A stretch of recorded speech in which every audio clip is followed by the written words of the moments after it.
Bonjour à tous. Merci aux organisateurs et en particulier à Marc de me donner la parole sur un sujet qui très souvent est délaissé. Et en fait, vous allez voir qu'il y a peut-être une petite continuité avec ce que je viens d'entendre, parce que ce que je viens d'entendre, c'est peut-être l'avenir de la prévention d'un certain risque médico-légal. Aujourd'hui, on va parler essentiellement d'erreurs ou de causes de plainte liées à l'interprétation anatomopathologique, mais on est en train de passer, comme on vient de le voir, à un stade supérieur. En matière de médecine médico-légale et en matière de risque, il serait temps, pour ne pas dire absolument nécessaire depuis un certain temps, que tout le monde s'acculture au risque médico-légal et l'intègre dans sa pratique de la même façon qu'il intègre les risques de maladies nosocomiales ou les risques chirurgicaux et autres. Avant tout, si vous êtes un jour sujet d'une plainte, il faut essayer de comprendre et modifier sa pratique par rapport à ce qu'on aura compris. Identifier le mécanisme à partir duquel une complication ou un incident, voire un accident médical aboutit à une plainte, modifier sa pratique et utiliser l'analyse des dysfonctionnements. C'est la base de toute analyse de risque. Un sein peut en cacher un autre. J'avais appelé comme ça la communication dont je vais vous faire le premier cas clinique. Ici, c'est le sein de Bethzabée Aubin. Le modèle était la compagne de Rembrandt. Il y a un blog sur lequel tout le monde discute depuis 20 ans de savoir si elle avait un... Attendez, pardon. Oui, si elle avait un cancer ou pas. Je vous remontre la diapo avec un méplat. En fait, elle a survécu assez longtemps, donc on peut penser qu'elle avait beaucoup plus probablement un abcès, de séquelles d'abcès du sein. Mais ceci montre qu'on peut bien sûr se tromper et discuter et prendre d'autres décisions. Je vais vous décrire 4 types d'erreurs ou de causes de plaintes, qui sont des plaintes réelles, auxquelles j'ai accompagné pour les défendre nos confrères.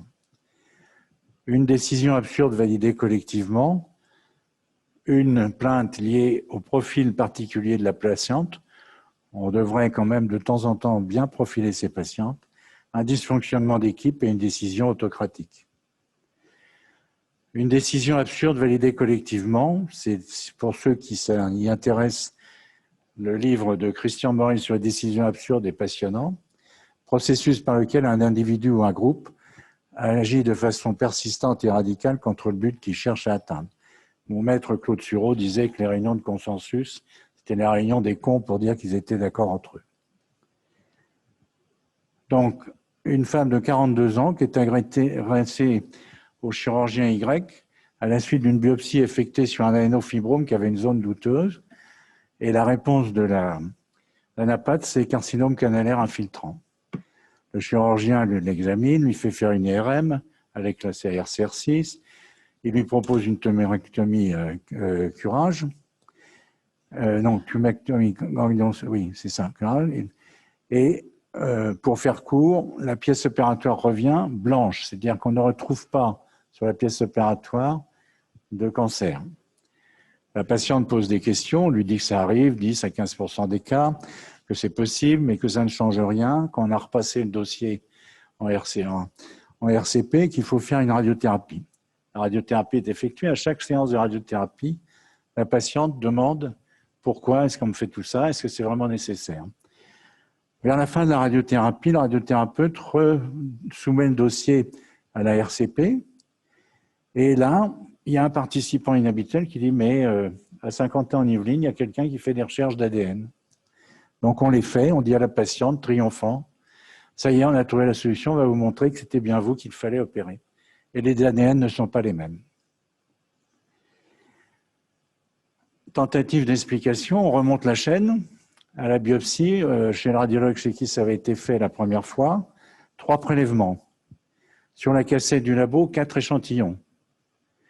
En fait, contrairement aux us et aux recommandations, ou chez les labos d'anapathe, si vous ne le savez pas, en général, on passe un sein, après on passe une prostate, on passe un rein, de telle façon à éviter. Là, 2 seins étaient passés de suite, venant de 2 radiologues différents, et il restait un petit bout de biopsie dans la pince, qui avait été réutilisé, on n'avait pas changé de matériel, etc. Donc, sur le plan médical et psychologique, la décision n'est pas absurde. C'est-à-dire qu'on a cherché à prouver et à rassurer cette femme. En revanche, sur le plan médico-légal pur, la décision est totalement absurde puisque, en matière juridique, la charge de la preuve est à la plaignante. Là, c'est l'équipe qui s'auto-accuse. En revanche, cela pose une vraie question.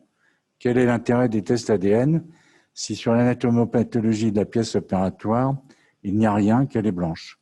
Deuxième exemple, doit-on rechercher l'ADN?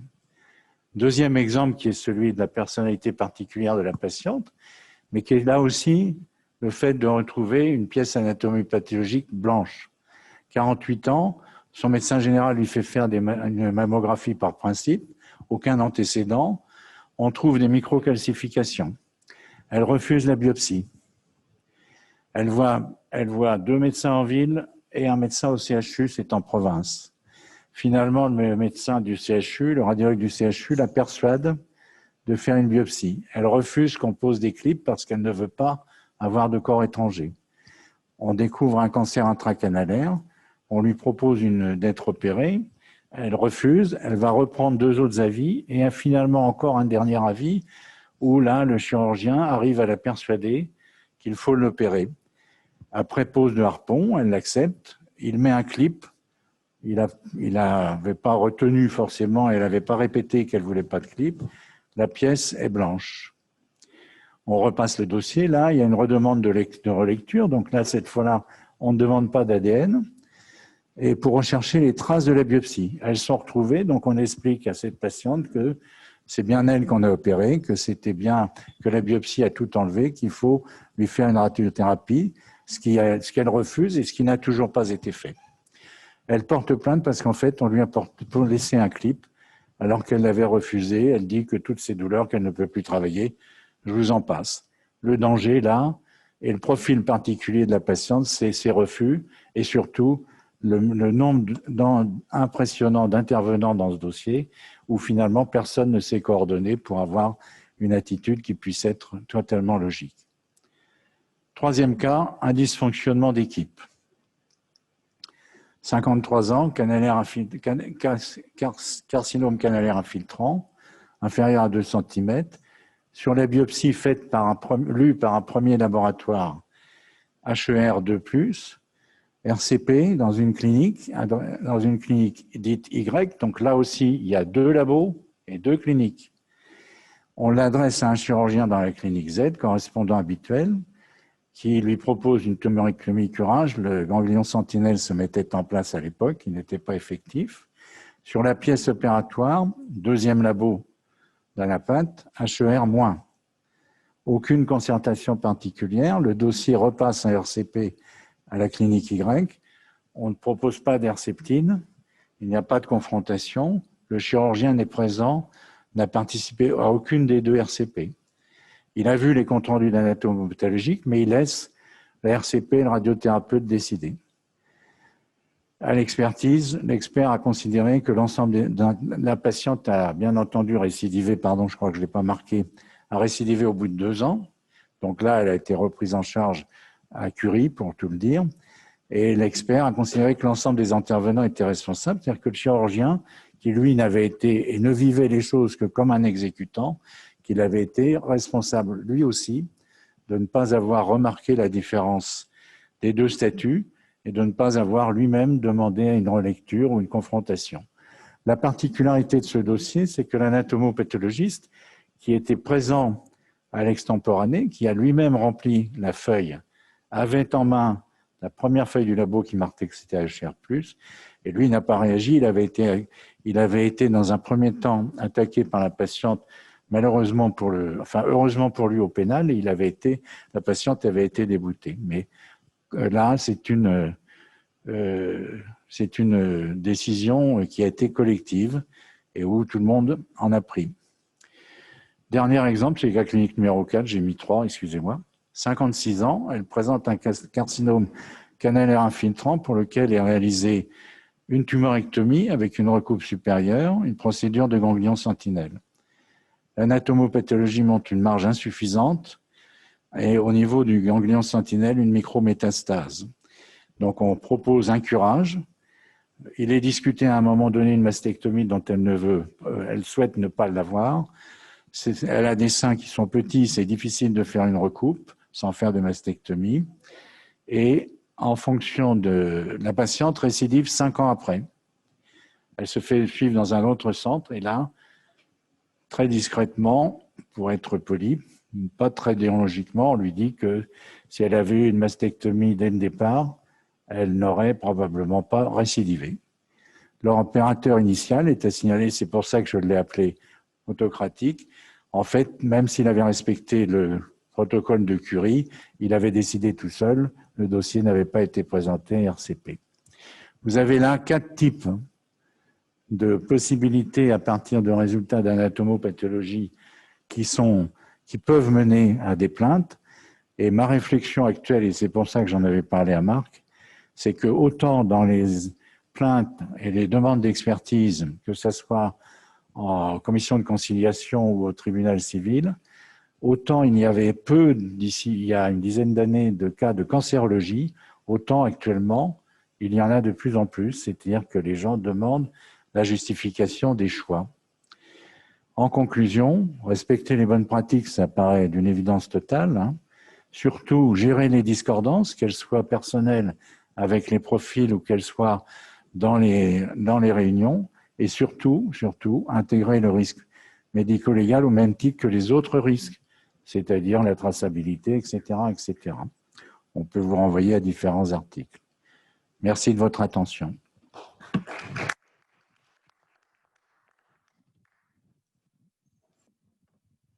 Est-ce que vous avez des questions ?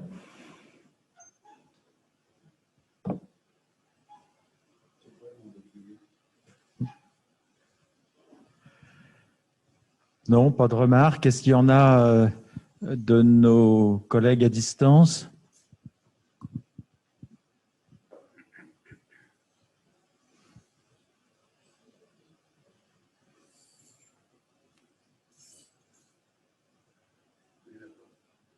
Non, il n'y en a pas. Donc, c'est sûr qu'on peut tous vivre des dysfonctionnements, on va dire, dans nos différentes structures. On voit ça quand même, je ne veux pas dire fréquemment, mais enfin de temps en temps. Après se pose le problème de la façon dont on communique ça avec la patiente.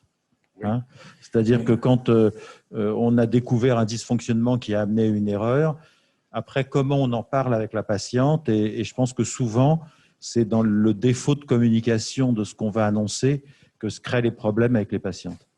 Oui. Oui, en attendant la question, pour répondre, oui, on vit souvent ça comme un défaut de communication, mais je pense qu'il y a aussi, bien entendu que sur le plan formel, au niveau médico-légal, il y a la façon dont on fait l'information, dont on recueille le consentement. Mais pour prolonger ta question, c'est ce que je disais tout à l'heure. Je pense qu'on a intérêt à l'heure actuelle. On sait que les gens peuvent prendre d'autres avis, voir sur Internet et autre chose. Donc, il y a vraiment un intérêt à profiler un petit peu la patiente, voir exactement comment elle va risquer de réagir. Et puis surtout, ne pas oublier d'annoncer avant la prise en charge. On a parlé de complications tout à l'heure avec l'immunothérapie. Bien, de ne pas oublier de prévenir les gens que ça peut arriver. Parce qu'on pense qu'on l'a toujours prévenu, et en réalité, quand ça arrive, ça leur apparaît toujours comme étant un accident et non pas comme une complication qu'on leur a annoncée. Oui, madame. Sylvie ? Oui, juste les RMN qu'on fait actuellement, quand il y a des gros dysfonctionnements, un vrai dysfonctionnement, imaginons la pièce où on se trompe avec l'ADN, où on retrouve. En fait, actuellement, on a mis en route, en place des réunions où on essaye de voir comment on peut améliorer justement tous ces circuits institutionnels, en tout cas, qui arrivent à l'erreur médicale. Et est-ce que ça a un cadre juridique, c'est obligatoire Alors, les RMM sont faites pour améliorer de la même façon que ce qu'on appelle les CREX, c'est-à-dire les retours d'expérience. La différence que vous avez, c'est qu'une RMM, elle ne devrait être que médicale. C'est-à-dire qu'elle ne devrait pas être menée par des gens de la gestion de la qualité de l'hôpital ou quoi que ce soit. De nombreux endroits, en particulier dans le privé, les praticiens abandonnent la gestion des RMM au service qualité. Or, c'est faux, c'est un outil médical anonyme qui vous permet de dire la vérité entre vous, et ça ne devrait même pas apparaître dans le dossier des patients, ça n'est pas opposable sur le plan juridique. Ah, c'est pas opposable. Ah non, une RMM, elle n'est pas opposable, parce qu'elle vient après coup. Oui, mais alors, Elle est faite, pardon, je termine, elle est faite pour déterminer les raisons et mettre en place des mesures correctrices. Donc, si vous la rendez opposable, les gens ne vont pas dire ce qui s'est passé. C'est pas possible. Les gens vont pas dire je me suis planté, j'ai pas pris le bon truc. Ils vont essayer au contraire de cacher ce qui s'est passé.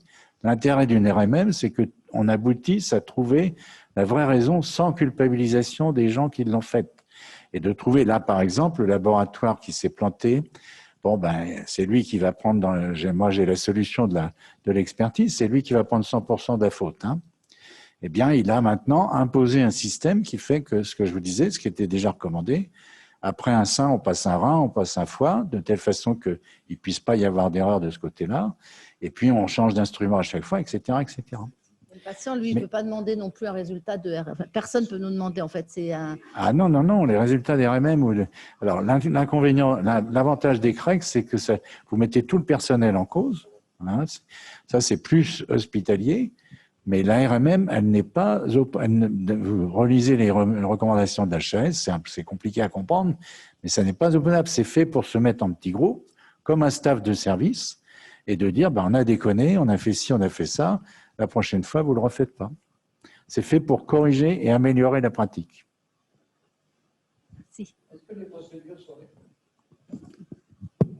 Est-ce que les procédures sont plus sévères en cancéro que dans d'autres domaines ou c'est à peu près pareil partout? Non, non, en général, c'est quand même moins sévère, sauf que les conséquences sont souvent plus grandes. Parce que en matière de cancérologie, bon, je vais vous donner un exemple stupide, mais c'est pour que tu comprennes, Serge. Si tu as, au cours d'un accouchement, un bébé qui décède, à la limite, ça va te coûter moins cher qu'un bébé qui va être handicapé à vie. En matière de cancérologie, bah oui, c'est stupide, mais on est entre nous, même s'il y a des gens qui nous entendent. Donc, les conséquences sont moins onéreuses. En revanche, quelqu'un qui va subir un préjudice après une prise en charge d'un cancer peut éventuellement avoir une perte de chance d'avoir repris son travail après un certain temps, perdre son travail, etc., etc. Donc, les conséquences financières sur la qualité de la vie et sur l'avenir de la personne sont très importantes. Et tu penses bien que beaucoup d'avocats savent très bien plaider ça. Bon, bah, merci beaucoup.